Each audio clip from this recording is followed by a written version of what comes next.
Er I klar? Ja. Listen. Vi har mere bevægelse i kroppen, når det er, at vi har varme ledene.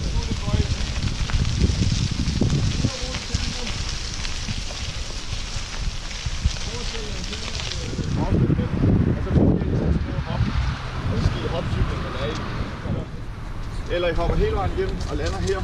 Eller cyklen kun lander her. Jeg skal bare kunne se, at I den vej gør hoppeteknikken. Altså I bevæger jer, som I har gjort den sidste halvanden.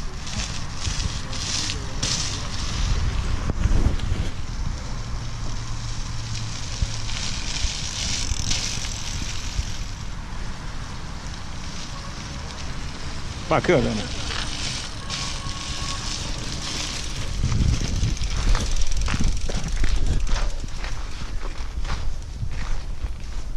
Vi har en masse ture. Lad være med at hamre al den fine af, så den opføres der. I skal faktisk være så løse, så I kan mærke underlæben blæver, når I kommer hen igennem der. Så afslappet skal I være. Så rytmen her, og så kommer hen og hopper ud over. Stå med fokus på den, der er det rigtig godt. Og sæt af, hold af. Og videre.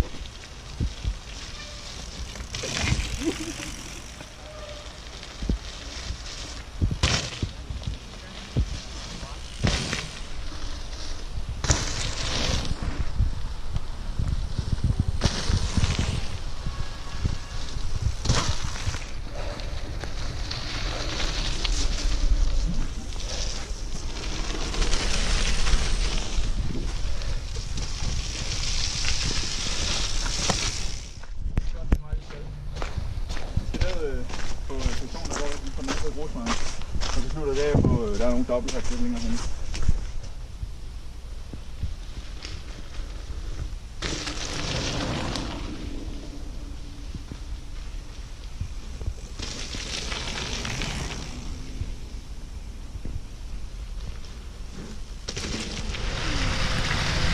Er det fedt?